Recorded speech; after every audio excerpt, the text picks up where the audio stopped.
President Lanek, President w'abayimbi ba gospel mu ggwanga erya Uganda. Kusooka mbalamusizza mwenna mu linnya lya Mukama waffe Yesu Kristo. Ekyatuleese wano olunaku lwa leero is Bishop David Kiganda yayise abayimbi ba gospel bajje babeeko bye bawulira. Yes, yensonga lwaki tuli wano. Naye nga abayimbi abasinga bo tebasobodde kubeerawo because abamu beemulugunya kuneeyisa abasumba abamu gye babayisizaamu mu ggwanga erya Uganda. Challenge eriwo is nze Lanek naliko omuyimbi mwena mukimanyi, but tuyina ebizibu bye tuyitamu ng'abayimbi.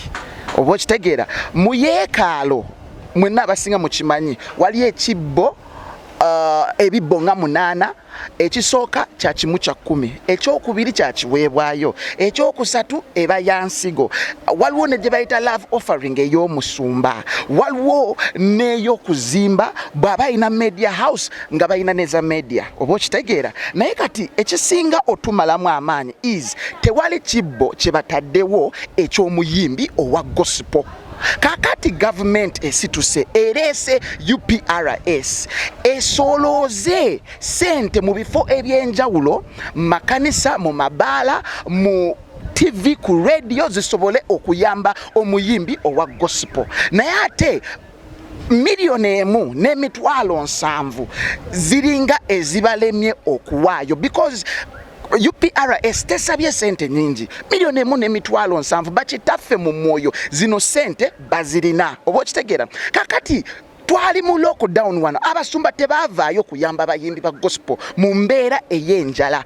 Omusumba oba abasumba nga 7 bokka be bakola ki be baavaayo. Kati ekisinga otumalamu amaanyi is ekisooka abayimbi bwe bategeka ebivulu byabwe mu makanisa service kwolwo omwoyo aka service ne gwa sawa 10 kyokka jjukira ekivulu wakiranze kitandika sawa 9 bakyajinga abayimbi bano okukola ebivulu mu makanisa gaabwe babakyajinga ez'ekifo ez'ebyuma and bintuntu bwe bityo n'okulanga ku media ey'omukristaayo oyina kuwaayo ki sente. Ekinuluma n'okuluma nti ne music waffe omuzanya ku media house zaabwe batusolooza sente. Oba okitegeera yensonga lwaki olaba nti n'abayimbi kino tebasobodde kujja. Mwena mukimanyi President Lanek astangamba nti abayimbi ba gospel fena tuli wano bajja mu numbers, era tewali atakimanyi nti nze nkyasinza okulembera namba esinga ey'abayimbi ba gospel. Naye tulina obulumi mu mitima gyaffe, tusaba bakitaffe mu mwoyo.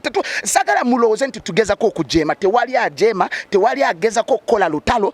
Kyetwagala nti omuyimbi wa gospel afe bamufeeko. Kyasinze n'okumalamu amaanyi banzije mu WhatsApp group y'abasumba ne bankasuka eritale baagala ndagewa. Bw'ogendewo omusawo n'omunyonyola ebizibu byo omusawo agoba mu ddwaliro, lwaki omusumba bangoba mu WhatsApp group y'abasumba?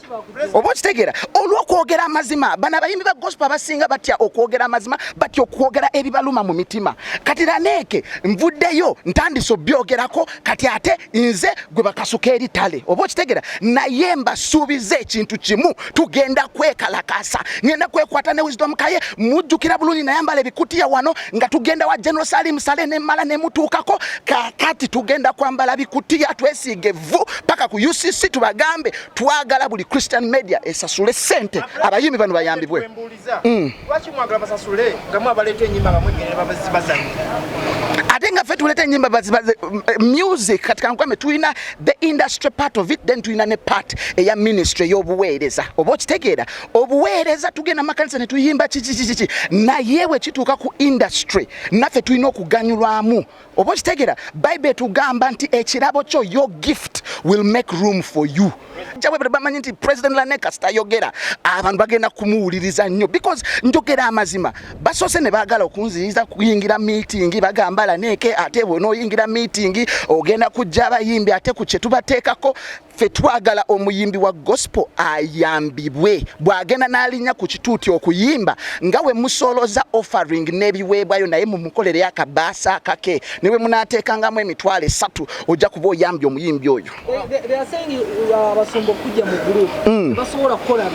Andi baŋŋambye wuliriza si kubeera arrogant. Kankubulira ekintu kimu, amazima abantu tebaagala amazima. Buli lw'oyogera amazima ofuuka mulabe. Oba okitegeera bintu bimeka abasumba batukozeseza abamu batusudde ttale oba okitegera tulina buno obulumi ku mitima gyaffe abaana basinga babisirikidde oba okitegera kyengezako banyonyola kakati nze nsaba ekintu kimu abayimbi ba gospel bayambibwe njagala laba ku muyimbi wa gospel ng'asula bulungi ng'alya bulungi ng'avuga emmotoka ng'atambula amawanga lwaki kiri ku basumba bokka be basula mayumba g'ebbeeyi be bavuga mmoroka z'amaanyi why